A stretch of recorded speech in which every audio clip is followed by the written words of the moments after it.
Boa noite. Então hoje, como o Antônio já antecipou, esse ano nós comemoramos 150 anos dessa obra, que eu confesso que eu conhecia pouco. Raramente eu consultava essa obra nos livros que eu tenho em casa. É o Céu e o Inferno, ou a Justiça Divina, segundo o Espiritismo. Então, quando nós preparamos esse trabalho, a gente busca pontos que nos toquem e que toquem vocês, para que a gente saia daqui hoje um pouco melhores, claro. Então, a gente chega a imaginar a seguinte notícia: o mundo irá acabar amanhã. Amanhã, 23 de junho de 2015. Aí nós nos perguntamos, o que irá acontecer? Recentemente, na Casa Espírita lá de Patrocínio Paulista, uma colega que já iniciou o COEM há alguns meses, diz o seguinte para nós: olha, eu ainda tenho dúvidas. Eu ainda não tenho certeza. Eu acredito muito. O raciocínio me leva a crer no que a gente está estudando, mas ainda tenho dúvidas. Aí vem os questionamentos. Para onde vamos, afinal? O que seremos após a morte? Nós estaremos pior, melhor? Nós existiremos, afinal? Vocês já se questionaram sobre isso? Ainda tem aquela dúvida?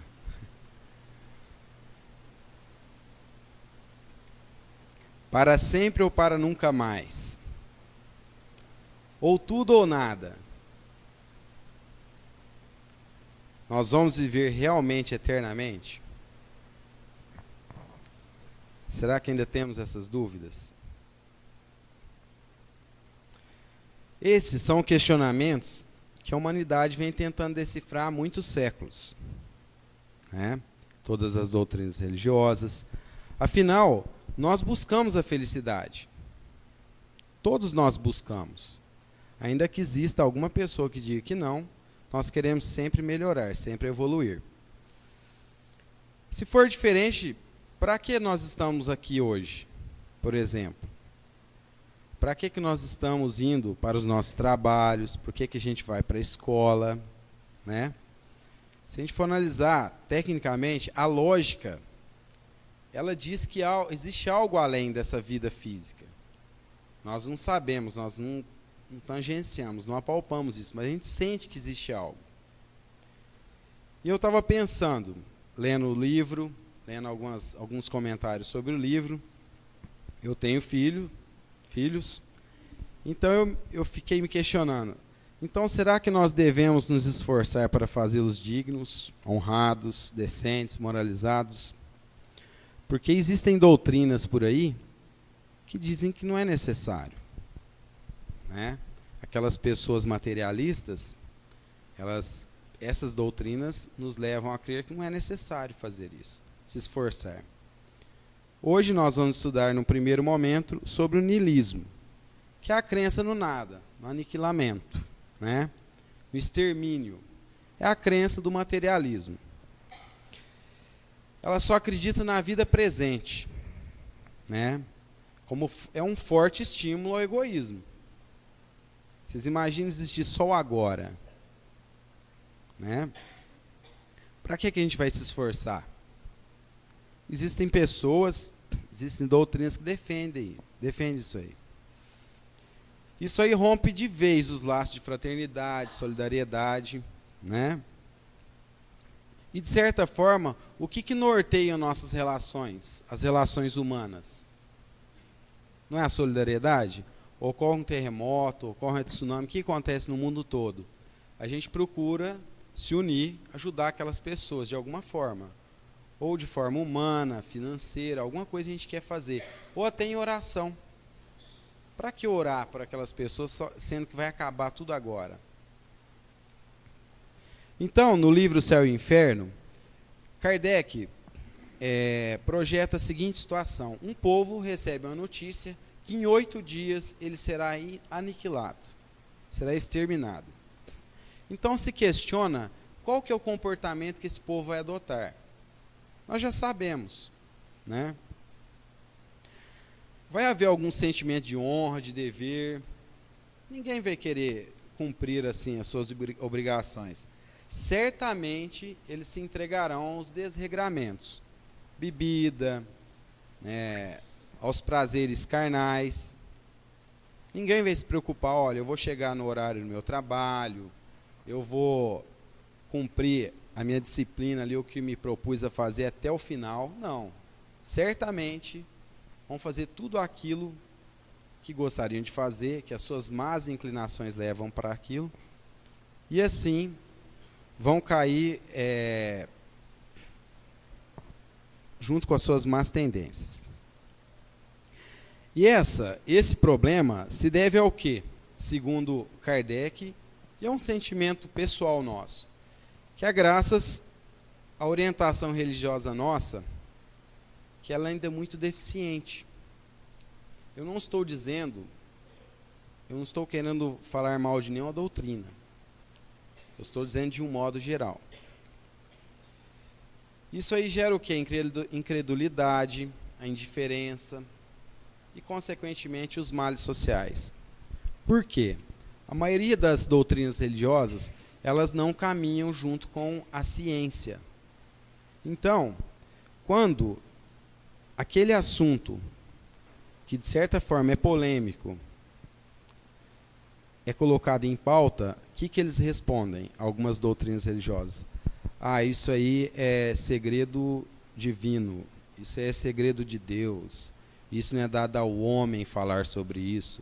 Enfim, é um dogma, ali para. Não, daqui para frente você não pode ir. Mas como assim? Nós estamos evoluindo, estamos aqui para evoluir. Então, o raciocínio lógico, ele nos leva aos ensinamentos do Espiritismo.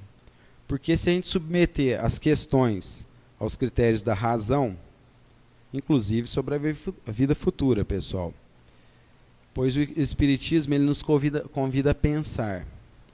Se a gente for analisar assim, friamente, olha, existe o céu, existe o inferno. Eu não conheço as outras doutrinas, mas eu conheço superficialmente algumas. Como é que funciona o mecanismo, a dinâmica? Você é bom, você vai para o céu, você vai ficar dormindo lá até o dia do juízo final, tá? E quem é mal vai para o inferno e vai queimar para o resto da vida. Enfim, você vai ficar dormindo lá até quando? Quando que é esse juízo final? Há pouco tempo atrás, a gente não passaria para o século que nós estamos, não é? E o que aconteceu? Até o bug do milênio lá, que o menino resolveu, o menininho jovem ainda resolveu um algoritmo, que todos os computadores parariam e ele conseguiu resolver. Então esse livro, ele compara as doutrinas quanto à vida corporal, espiritual, as penas e recompensas futuras, os anjos e os demônios, as penas eternas e a situação real da alma após a morte, né?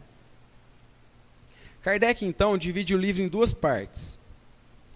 Uma, onde a alma ficaria após a morte, e os demais assuntos relacionados a essa questão. E a outra é a narrativa dos espíritos, eles contextualizam, onde eles falam de diversas situações do mundo espiritual, onde eles estariam em sofrimento, em arrependimento ou felizes, né? E essa obra, ela vem para esclarecer do ponto de vista espírita qual que é a ótica aí sobre o céu e o inferno. Porque existe uma questão até engraçada sobre isso. Até então existia o céu e o inferno. Mas e o que aconteceu? Existiam pessoas, começou a se analisar o comportamento humano, existiam pessoas que não eram tão boas, eram boas, mas não tão boas para merecer o céu. Existiam pessoas que não eram más, mas não tão más o suficiente para merecer o inferno. Então, cria-se o purgatório, que é uma seção ali intermediária. Aí existem aquelas pessoas, aquelas crianças que morrem jovens ainda. Aquelas crianças que não chegaram a desenvolver nem a maldade, né? Elas não eram boas nem más. Aí então, olha, mas ela vai para o céu, ela vai para o inferno, vai para o purgatório, enfim. Aí cria-se um outro departamento, que é o limbo, correto? Mas afinal de contas, nós estudamos aqui que Deus é amor infinito e justo, soberanamente justo. Então, ele não poderia criar um lugar geograficamente pré-determinado, né? Por quê? Por essa questão que eu disse antes. E outra, como é que eu coloco, se eu sou justo, se eu sou bom, né? Como é que eu coloco uma pessoa numa condição melhor que a outra? Eu tenho que dar condições iguais para todo mundo, né? Se Deus é justo, como é que ele faz isso? Então o Espiritismo vem, através de análise, estudo, propor o seguinte, que a reencarnação seria o mecanismo mais lógico e mais justo, com um método pedagógico, para permitir a perfeição de todos. É como se a gente estivesse lá no mundo espiritual, estabelecer nosso plano reencarnatório, no qual a gente estuda não é assim a escola, a gente estuda, chega um determinado momento, peraí, agora você vai passar por uma prova, a gente quer saber se você realmente assimilou tudo que você estudou aqui. A gente vai para um lugar distante, que hoje nós chamamos de Terra, e todos nós estamos aqui. Então nós vamos passar por essa prova. Alguns serão reprovados, alguns serão aprovados, alguns desistirão cedo demais, não é? Então, esse seria o mecanismo mais justo. E é engraçado, porque o Chico Xavier, uma vez questionaram ele, e ele fez uma análise muito engraçada sobre o céu e o inferno. Eles perguntam para ele, olha Chico, afinal de contas, o céu está cheio, o inferno está cheio? E ele diz o seguinte, olha, se o inferno ele está cheio, certamente o céu está vazio, né? Aí pergunta para ele, mas por quê? Porque quem foi para o céu, certamente foi lá no inferno ajudar aqueles enfermos lá, né? Para tirar eles daquela situação. Então, na verdade, a questão do céu e do inferno é o estado íntimo do ser, não é algo geográfico, né? E temos outras doutrinas, que no caso do todo universal, que diz o seguinte, que nós reencarnamos com uma parcela de um princípio inteligente. A gente absorve isso aí e reencarna. É uma ideia um pouco melhor que a do materialismo puro, só que ela é desastrosa também. Porque quando a gente volta e perde tudo aquilo que a gente conquistou aqui, nossa individualidade, né? Como é que vamos dizer que nós somos pessoas doces, bondosas, como é que a gente vai para um todo, junto com criminosos, assassinos? Não é justo, não é lógico, né? E como é que pessoas tão diferentes aqui, cada um é de um jeito, nós somos de um lugar homogêneo, que é de um todo homogêneo? Como é que a gente vem de um lugar, a gente é proveniente de um todo homogêneo? Por exemplo, alguns de vocês têm filhos. Aquelas crianças são criadas na mesma casa, com a mesma educação, com os mesmos estímulos, com a mesma alimentação, e são totalmente diferentes, né? E tem também, pessoal, a doutrina do panteísmo. A doutrina do panteísmo, ela ficou muito famosa num filme recente que tem aí, um filme muito bonito. Que ela consiste no quê, afinal?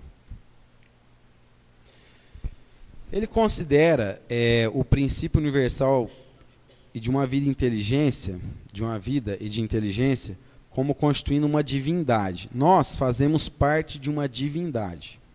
Então a gente vem dessa divindade, desculpa. Todos os corpos da natureza, animal, vegetal, hominal. Cada indivíduo é uma parte do Deus, que é essa divindade.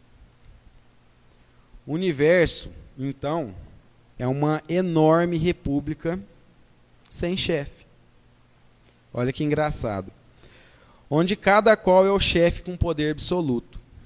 Eu posso dizer o que eu quiser, eu tenho poder absoluto. Olha que engraçado.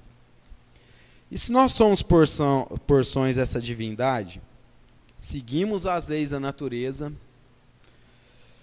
mas assim, como nós mesmos podemos contrariar essas leis? O que o homem está fazendo com a natureza, com o planeta? Olha como é algo assim, sem nexo, né? E se a gente for analisar se existe numa doutrina um fato só incoerente, ela não pode ser considerada uma verdade absoluta, né? E alguns defensores dessas teses, tanto do panteísmo quanto desculpa, gente. Não, do todo universal, perdão. Eles defendem que nós chegamos na Terra e o meio nos modifica. Os estímulos que a gente tem. É contraditório, como eu fiz a comparação dos filhos, né? Como é que podem desenvolver pessoas tão distintas? Pessoas bondosas, assassinos cruéis, né? E aí a gente se pergunta, se isso nos modifica, o que fazer com aquelas pessoas que morreram jovens ainda, que não tiveram tempo para se desenvolver?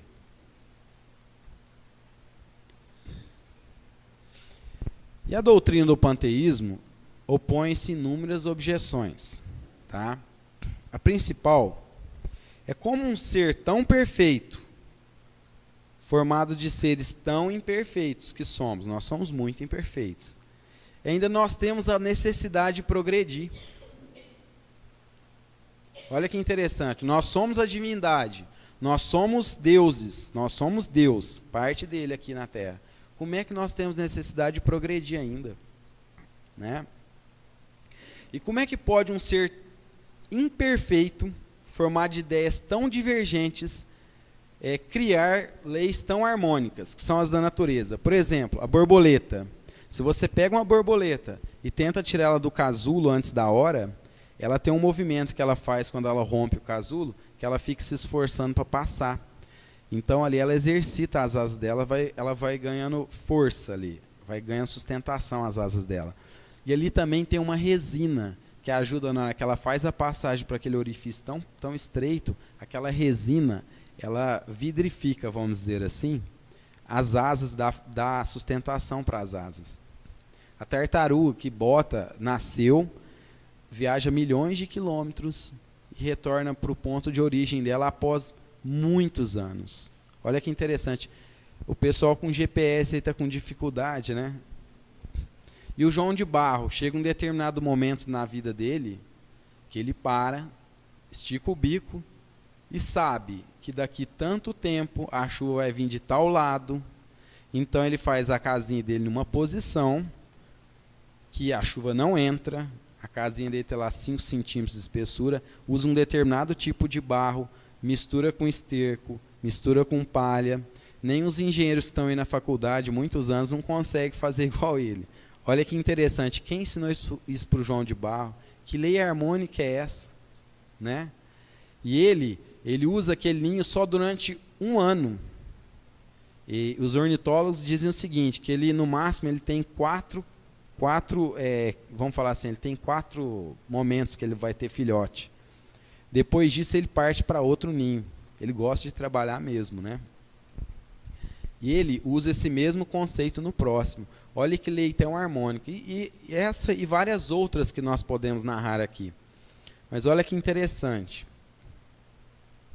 Então, pessoal, do ponto de vista moral, né, essas doutrinas, elas trazem alguma consequência para a humanidade?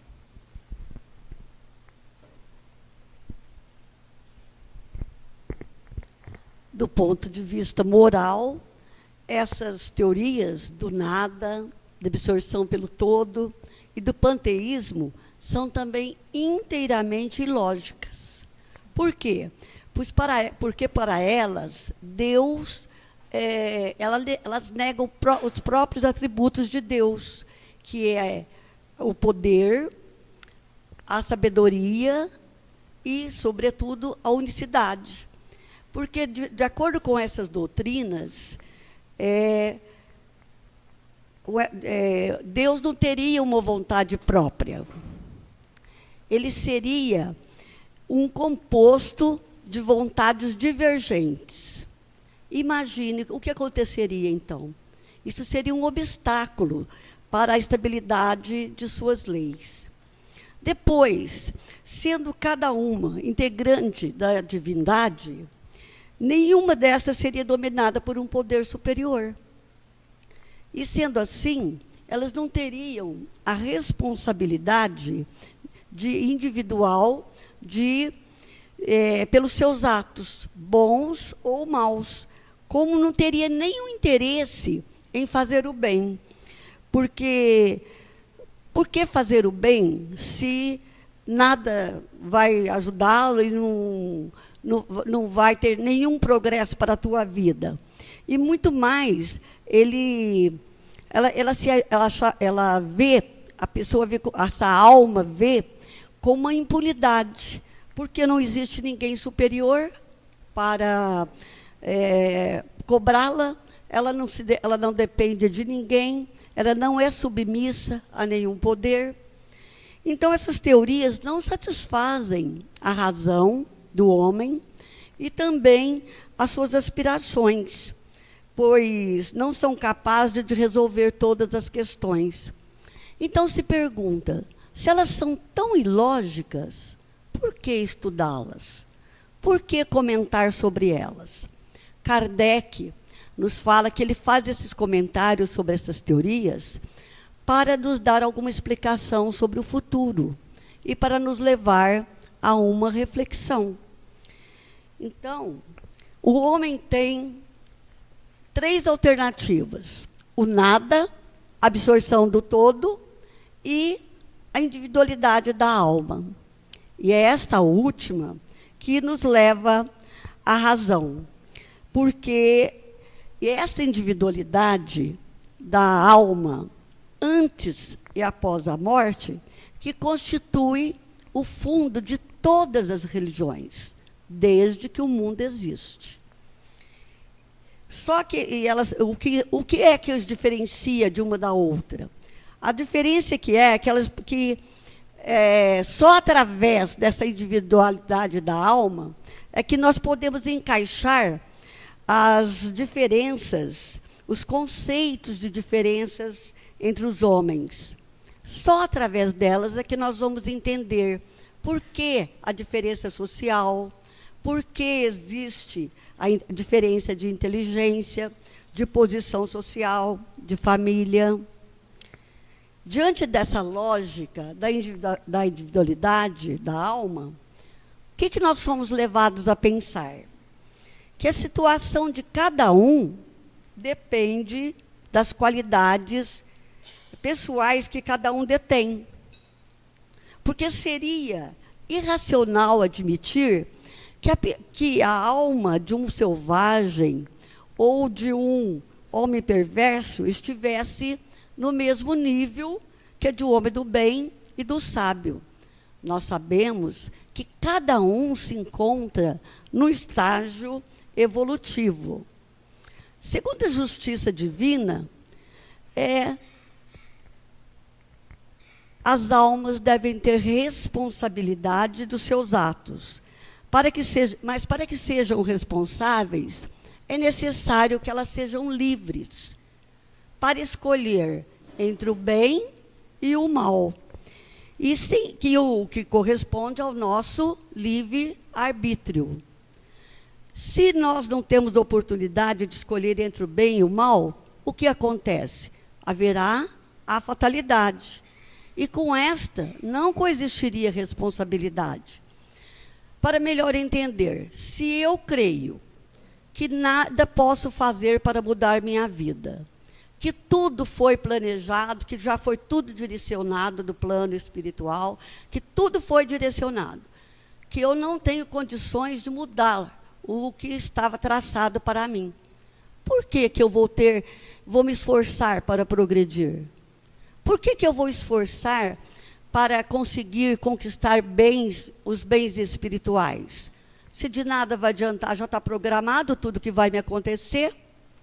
Então, isso nós sabemos que não acontece, que a doutrina espírita nos diz claramente que nós somos construtores do nosso próprio destino. E que essa construção se dá pelas oportunidades da vida sucessivas e através das ferramentas da lei de causa e efeito e da reencarnação, que são um dos princípios básicos do Espiritismo. E segundo o entendimento dos nossos benfeitores espirituais, o homem é livre para fazer a sua escolha entre o bem e o mal.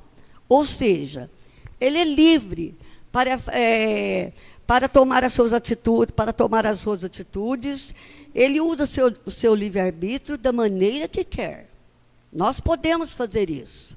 Nós temos, dados por Deus, esse livre-arbítrio. Então, eu posso fazer o que eu quero e da maneira que quero. Mas nós estamos, todavia, prendos à nossa sementeira. Ou seja, o que eu planto, o que foi plantado, é o que vamos colher. É o que se colherá. Então, isso não é determinismo. Isto é, sim, eu mudo minha vida. Eu posso fazer dela o que eu quero. Eu posso tomar a atitude que quero. Mas o que eu plantei é o que vou colher. Isso é uma coisa certa, né? E todas as religiões admitem esse princípio do destino feliz, infeliz, das almas, das penas e gozos futuros, e após a morte, né, que se resumem na doutrina do céu e do inferno. Se diferem apenas no quê? Se diferem quanto à natureza desses gozos, os sofrimentos experimentados, e, sobretudo, sobre as condições em que se possam merecer. Aqui nós vamos abrir um parênteses para citar um pronunciamento do Papa Francisco, que ele fala sobre a salvação. E prestem bem atenção nesse pronunciamento do Papa. Não vamos vamos fazer essa citação sem nenhum intuito de crítica a quem quer que seja. Nós respeitamos todos os pontos de vista. Mas preste atenção neste depoimento do Papa. Fomos criados filhos à semelhança de Deus. O sangue de Cristo redimiu a todos nós, todos. E todos temos o dever de fazer o bem. E esse mandamento para todos fazermos bem, penso ser um belo caminho para a paz. Se nós, cada um, fazendo a sua parte, fizermos o bem uns aos outros, se nos encontrarmos lá, fazendo o bem, então iremos gradualmente criando uma cultura de encontro. Devemos nos encontrar na prática do bem. Mas eu sou ateu, padre. Eu não creio. Faço o bem. E nos encontraremos lá. Então, logo após esse pronunciamento do Papa sobre a salvação, principalmente falando da salvação dos ateus, o Vaticano emite uma nota explicativa sobre a salvação, dizendo assim: após a mídia noticiar que o Papa Francisco prometeu o céu a todos engajados em boas ações, incluindo os ateus, em resposta às matérias publicadas, o reverendo Thomas Rosca, porta-voz do Vaticano, disse que as pessoas que conhecem a Igreja Católica não podem ser salvas se recusarem a entrar nela ou fazer parte dela. Ou seja, ateus ainda estão indo para o inferno, e não, se não aceitarem Jesus Cristo como Senhor e Salvador. O porta-voz também disse que o Papa Francisco não tinha intenção de provocar um debate teológico sobre a natureza da salvação na sua homilia. Então, vejamos bem esse depoimento do Papa, a correção do Vaticano, né? E vamos percebendo que esta é a posição da Igreja sobre a salvação. E outras religiões apresentam outras opiniões divergentes. E daí resultam os pontos contraditórios, né, dos vários segmentos religiosos, que deram origem a diferentes cultos e que apresentam deveres particulares impostos por todos eles para reverenciar a Deus, e com os quais, por meio dos quais, eles podem ganhar o céu e, consequentemente, escapar do inferno. As religiões são, portanto, responsáveis por não deixar que esse sentimento de individualidade e essa falta de confiança no futuro tome conta da sociedade. E, por isso, elas têm que se adequar aos conhecimentos trazidos pela ciência no século XIX, no século XX e também no século XXI, onde se quer compreender antes de aceitar. Hoje, as pessoas não querem aceitar tudo da maneira que é dito. Hoje elas já questionam, mesmo a Igreja Católica, aos outros cultos evangélicos. Hoje não se aceita sem pensar, né? Hoje já se apregoa mais a fé mesmo raciocinada. Então não se aceita cegamente. E o que vemos hoje é a busca pela comprovação do que se prega. Querem ver os fatos comprovados. E a existência dos incrédulos, então, por que existe tantos incrédulos ainda? É justamente porque as religiões não estão acompanhando o movimento progressivo da humanidade. Sempre que há uma imposição irracional, surge a incredulidade. Somos criaturas pensantes. Nós estamos sempre reflexionando sobre alguma coisa. E nós queremos saber o porquê. Nós queremos saber para onde vamos, né? O que se faz, o que se vê neste mundo que a todos esperam. E graças a Deus, né, nós temos hoje a doutrina espírita, que descortinou o véu da ignorância, trazendo explicações que as outras religiões não conseguem passar. Através do raciocínio, mostra os fatos que torna possível o vislumbre da vida futura, né? E como? Graças à mediunidade.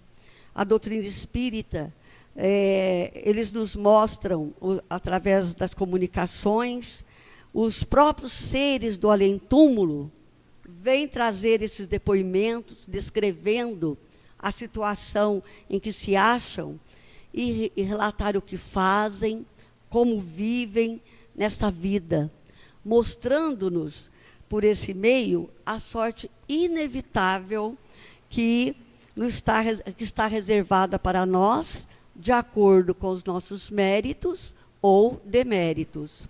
Esses depoimentos nós podemos encontrar em muitas obras espíritas.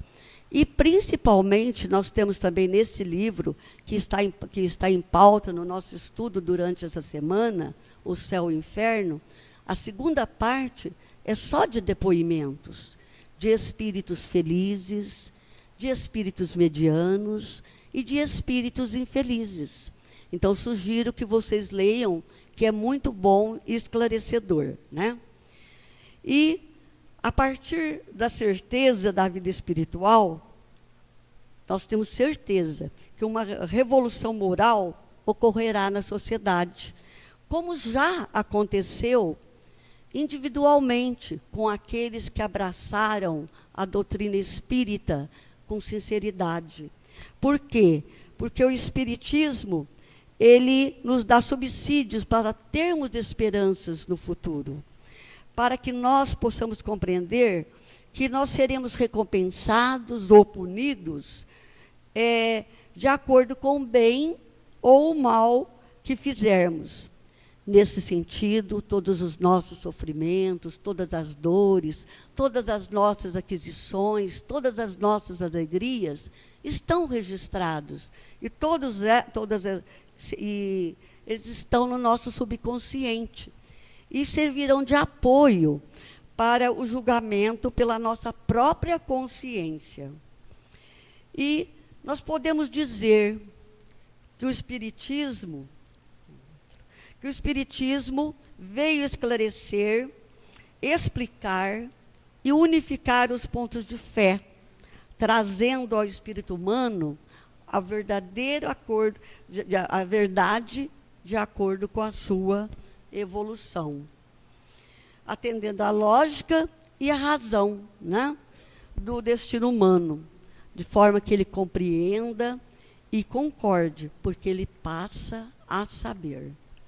Emmanuel, Espírito, na obra Justiça Divina, ele nos fala que o Espiritismo nos dá respostas para todas as nossas dúvidas. Ele diz assim: quando nos questionamos a respeito do porvir, a doutrina espírita nos assevera que estamos provisoriamente na Terra a serviço de nosso aperfeiçoamento para a imortalidade vitoriosa. Se indagamos sobre os desajustes que há entre o corpo e a alma, quando aparecem as doenças, as mutilações, a doutrina espírita nos acerena, explicando que a alma eterna está temporariamente num corpo imperfeito para uma tarefa de corrigenda a si mesma.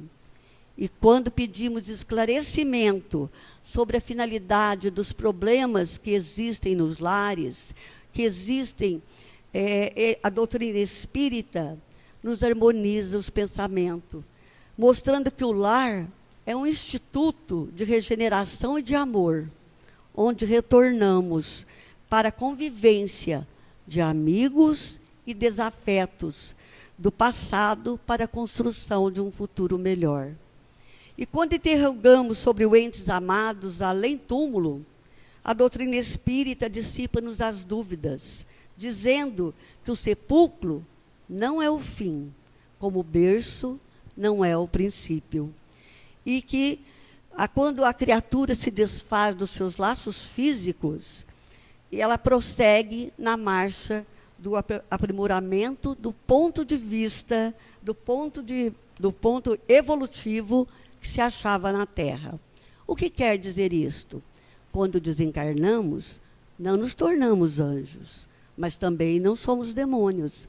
Nós vamos partir e vamos prosseguir a nossa caminhada evolutiva do ponto que paramos na Terra. Porque há o progresso nos dois planos, no plano físico e no plano moral. E quando interpelamos sobre a justiça divina, o que a doutrina espírita nos fala? Que não há privilégio, e que Deus não concede privilégio a ninguém, que a alma recebe da vida o bem ou o mal que dá de si própria. E assim nós constatamos que a doutrina espírita nos resolve todas as questões. E, partindo desse princípio, porque que a doutrina espírita tem por si só a lógica do raciocínio e a sanção dos fatos, é por isso que muitos têm inutilmente tentado combatê-la. E quando se perguntou a Chico Xavier se o Espiritismo seria a religião do futuro, Chico Xavier respondeu: o Espiritismo não será a religião do futuro, mas o futuro das religiões. E nós espíritas, sabedores desta verdade, estamos prontos a dar o nosso testemunho? Você tem medo da morte? Por que ainda muitos têm medo da morte? Vou contar-lhes uma pequena história. Um homem transitava por uma estrada deserta, altas horas, noite escura, sem luar, estrelas apagadas. Seguia apreensivo, pois ali aconteciam muitos assaltos. E ele percebeu que alguém o acompanhava. Olá, quem vem aí? Perguntou, amedrontado. Não obteve resposta. Apressou-se no que foi imitado pelo perseguidor. Correu, o desconhecido também. Apavorado, numa correria louca, ele passa perto, correndo, com tanto que suas pernas davam, com o coração batendo no peito e com os pulmões em brasa, de repente ele passa perto de um poste, de luz.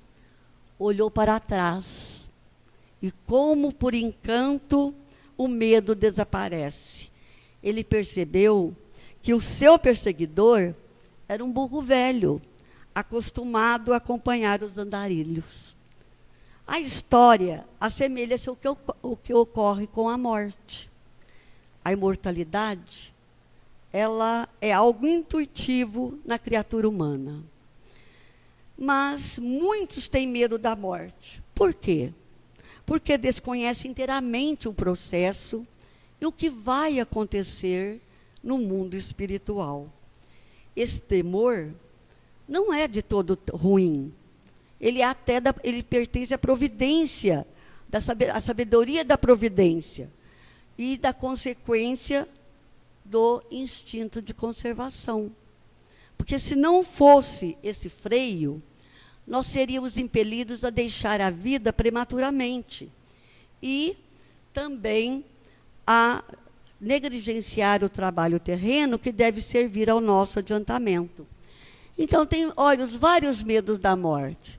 Medo de não mais viver, medo de não saber, medo de perder os bens materiais, de perder afetos, medo de doer e medo de sofrer.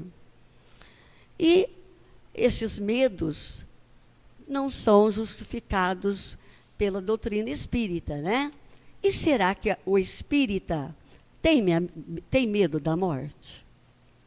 Cornélio Pires, espírito, nos deixa uma poesia que chama-se O Ensino em Vida. A morte, meus irmãos, é coisa à toa. Pregava em opicância albergaria. A morte é o despertar de um novo dia, na luz de nova vida, clara e boa. Considero infeliz toda pessoa que não sabe morrer como devia. Medo da morte é pura covardia. A morte é a vida que nos abençoa. Mas nisso, o marimbondo entrou de manso, e ao ferroar o peito de picanço, fez-se na sala um bafafá tremendo. Caindo, ele gritou de voz opressa: estou de infarte, um médico, depressa. Socorro, meus irmãos, que eu estou morrendo. E agora? Como ficamos? O que fazer para vencer esse temor?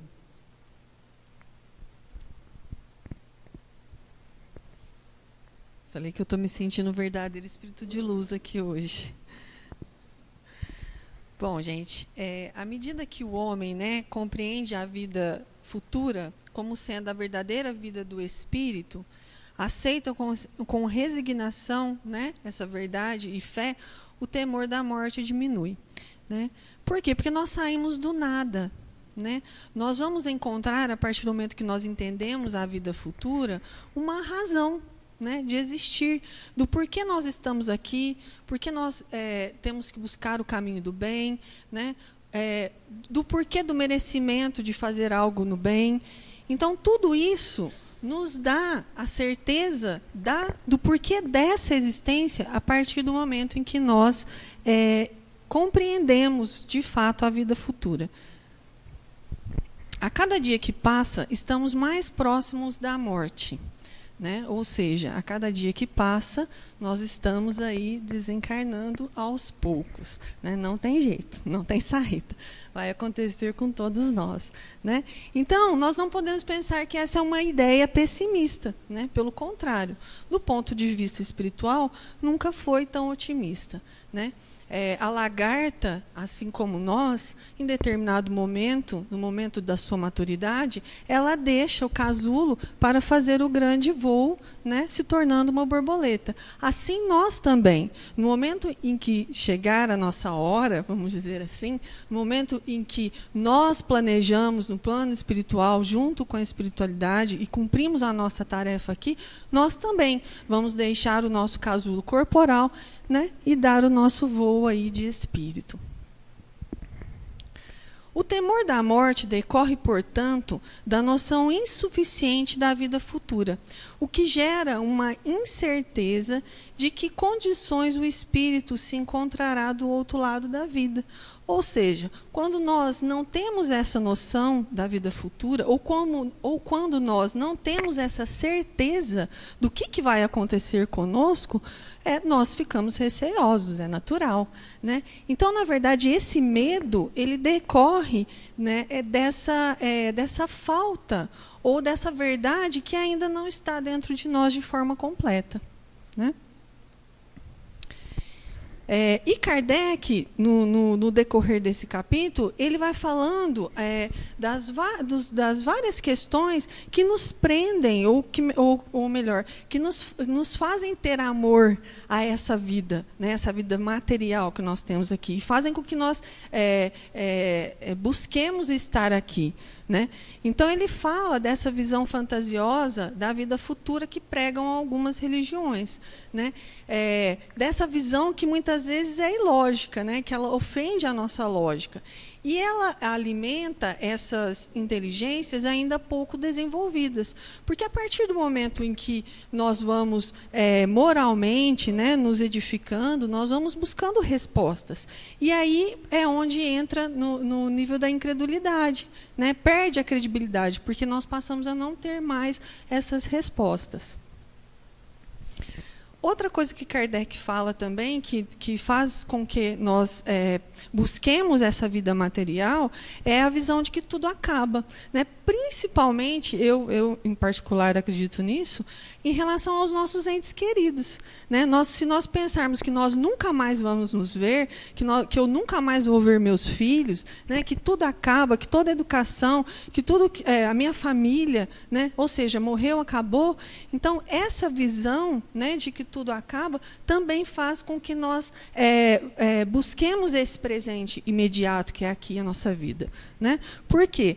Porque aqueles que nós amamos, né, que nos são caros, eles se tornam perdidos a partir dessa visão, perdendo todas as qualidades e obras realizadas durante a vida, fazendo com que nós, como eu já disse, nós busquemos esse positivismo terrestre. E aí, isso piora um pouco mais quando nós vemos esse cenário aqui, né? Já foi falado aqui, mas nós vamos repetir. Quando nós vamos buscar essas ideias fantasiosas aí de algumas religiões, o que nós vamos encontrar? Nós vamos encontrar o purgatório, né, onde nós vamos estar lá, dependendo aí da boa vontade. Então, nós temos que fazer amigos, viu, gente? Tem que ter muito amigo para rezar para a gente. Não arruma confusão com ninguém, para alguém lembrar de você lá no purgatório, fazer uma oração para haver uma intercessão e você poder ser julgado aí, né?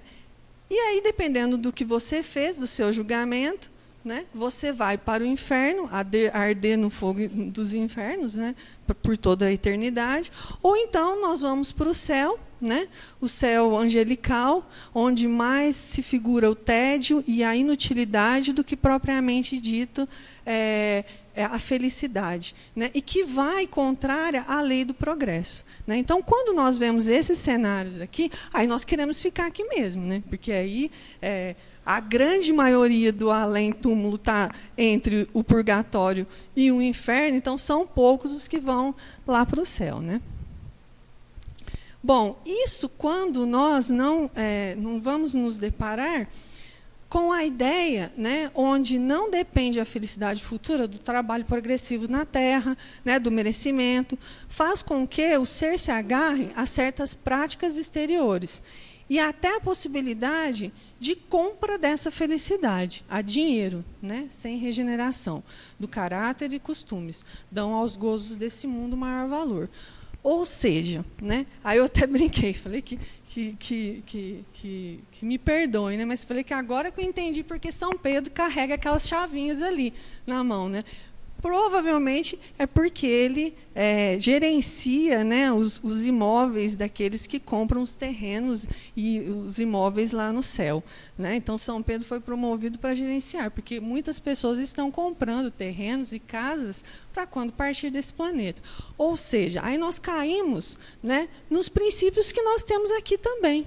Em alguns princípios, né, de caráter não tão elevado que nós temos aqui neste planeta também, né, onde o dinheiro domina, né, onde passa por cima de tudo, de todos os bens que nós realizamos, né. Então, aí isso também é uma visão que Kardec fala que nos prende aqui nesse planeta. Bom, a coisa só está piorando, né, gente? Porque aí o que ocorre, né? Além de tudo que nós falamos aqui, nós temos uma questão que ela é cultural, né? Que é a questão da morte, né? Então, a morte é sempre rodeada de cerimônias fúnebres que causam tristeza e terror, onde todos os seus emblemas lembram a destruição do corpo, mas nunca o sono da transição, a alma desembaraçando radiosa dos grilhões terrestres. Né? Então, nós estamos numa fila aí imaginária, né? Uma fila invisível, onde em algum determinado momento tira-se um número e quem vem buscar a gente? Essa criatura aqui. Ainda pus ela com uma calça, umas pintinhas ali para dar uma aliviada. Né? Como é ilógico isso? Né? Como pode uma criatura dessa vir nos buscar e nos levar para algo que não seja um lugar de terror? Né? Então, isso, na verdade, é uma questão cultural.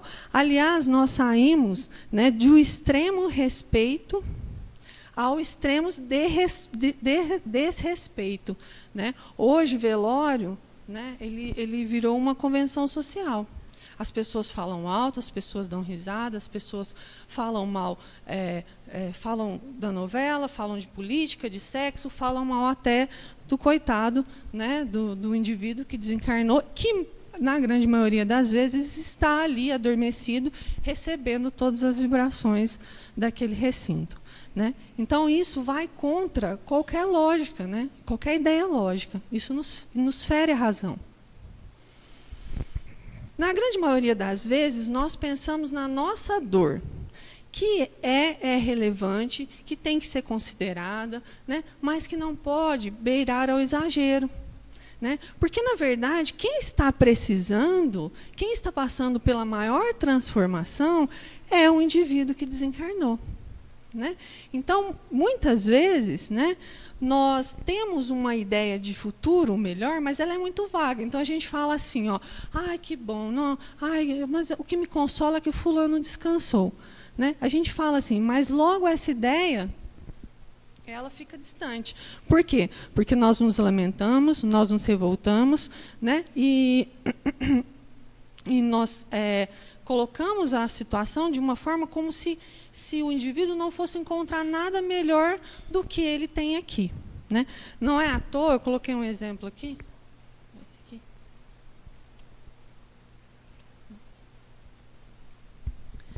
Não é à toa, eu coloquei o exemplo do Chico, né? Do desencarne do Chico, que foi muito bem, muito bem não, cuidadosamente planejado por ele, pela espiritualidade, que ele desencarnasse num dia de festa, que foi a Copa do Mundo, né? Para que nós sentíssemos menos e ele fosse em paz, né? Então, essa realidade espiritual, para muitos de nós, ela já existe, né? Ela vai existir. Que já alcançamos através dos nossos esforços, trabalhar as nossas más tendências, né? Cultivar o caminho do bem, para aqueles que buscam através do trabalho no bem, na paz interior e na fé renovada em Cristo, né? Depende de cada um de nós. E nós, espíritas, conhecedores de todo esse processo, né? Conhecedores da vida futura, do processo de reencarnação, nós tememos a morte? Quais são os nossos medos? Né? Nós temos medo de tudo hoje em dia, não é? Nós temos medo de ficar desempregado, de faltar dinheiro, nós temos medo da pinta que sai nas nossas costas, nós temos medo de doenças, né? Nós temos medo de tudo. Nós desenvolvemos grandes projetos de segurança, de informática, né? E somos a geração que mais toma calmantes, né? A depressão é a doença do século, né? Então, quais são os nossos medos? O que nós estamos fazendo, né? Conta-nos o Evangelho que Jesus, juntamente com seus discípulos, entra, né, no barco e segue no mar. Em determinado momento, uma tempestade muito violenta, né, os encontra, né, dá de encontro com eles e imunda todo o barco.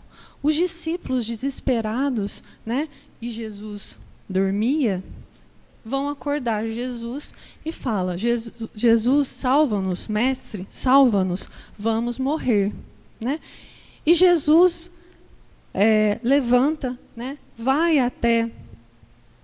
levanta do travesseiro, sai da polpa para a tempestade e pergunta: por que vocês estão com tanto medo, homens de pequena fé? Né? Há mais de 2.000 anos se passaram e nós ainda tememos a morte, né? E nós também não estamos com o Cristo. Vejam, os discípulos estavam com o Cristo. Melhor ou maior proteção impossível, não é mesmo? E eles temeram a morte, né? Eles tinham todos os motivos para confiar. Eles viram Jesus realizar grandes feitos, curar, né, quantos apenas com um toque, e eles temeram a morte. Nós não estamos com Cristo? Nós não estamos em Deus? Sois deuses, né? Somos deuses. Os evangelhos listam cerca de 125 imperativos emitidos pelo Cristo. Destes, 21 nos dizem para não temer ou não ter medo, né? Não temas, é um dos maiores imperativos do Cristo. Portanto, não tenham medo, vocês valem mais do que muitos pardais. Coragem, sou eu. Não tenham medo, pequeno rebanho, pois foi do agrado de Deus dar-lhes o reino. Não tenha medo, tão somente creia, e ela será curada. Mas Jesus se aproximou, tocou neles e disse: levantem-se, não tenham medo. O medo, ele tem uma função saudável em nossas vidas, né? Como já disse a nossa irmã Eunice, ele evita com que nós precocemente, né, coloquemos fim na nossa vida, né? Então o medo faz com que sejamos mais prudentes, porém ele não pode ser um estado permanente em nossas vidas, tampouco uma opção de vida. Muitos de nós escolhemos o medo como opção de vida, E é engraçado que Kardec, no livro, ele não pergunta por que os espíritas não temem a morte. Ele afirma que nós não tememos a morte. Né? E por que nós não devemos temer a morte? Porque o Espiritismo ele vem nos esclarecer. Ele nos coloca num outro patamar de consciência. Né? Então, por isso, Kardec faz essa afirmação.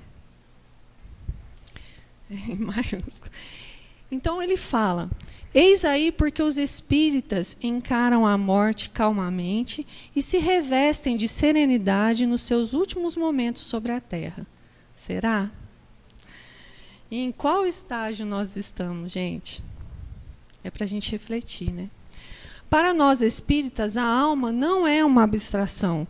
Ela tem um corpo etéreo, que a define ao pensamento, guardando a nossa individualidade, as nossas aptidões e as nossas vivências. Né? Então, não acaba. Nós sabemos disso. E se a fé, é a nossa proposta de hoje, e se a fé, não o medo, fosse a sua reação padrão diante das ameaças da vida? Né? Fé. O que é fé? Né? A gente muitas vezes questiona fé. Né? Fé, o exercício, né? A força de vontade em fazer algo, né? O acreditar, é a ação. Né? Fé, como diz o nosso irmão Severino, né? Celestino, fé é o amor na prática. Então, que tal colocarmos esse amor na prática, essa fé, todos esses conhecimentos que nós já adquirimos no nosso dia a dia, diante dos nossos medos? Né? A partir do momento em que os ensinamentos do Cristo foram uma constante em nossas vidas, né, vibrar em nossos corações, que a vida futura for de fato uma realidade para nós, então passaremos a encarar o desencarne como de fato uma transição de mundos. Para onde vamos? Não temos como responder essa pergunta, porque nós podemos falar de várias colônias aqui, nós podemos contextualizar de várias formas aqui, mas é a consciência de cada um de nós que vai nos direcionar. Aquilo de bom ou de mal que fizemos, dos nossos feitos e dos nossos defeitos. Qual é a nossa meta espiritual? Nós temos uma meta espiritual? Porque material nós temos muitas, né? Chega o começo do ano, a gente põe lá: esse ano eu vou emagrecer, esse ano eu vou fazer faculdade, esse ano eu vou comprar uma casa. E as metas espirituais? Nós temos alguma anotada lá? Esse ano eu vou fazer um trabalho de caridade, esse ano eu vou gritar menos, esse ano eu vou ter mais pensamentos positivos. Nós temos essas metas? Quanto do nosso tempo está sendo dedicado ao nosso aprimoramento moral? Quanto? A nossa vida espiritual, que é a nossa verdadeira vida. A nossa consciência será a nossa bússola.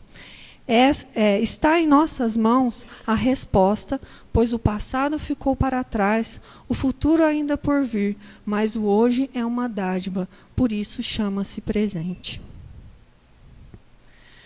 Aonde quer que estejamos, não duvidemos, Jesus estará sempre conosco, sempre a nos guiar e a nos proteger.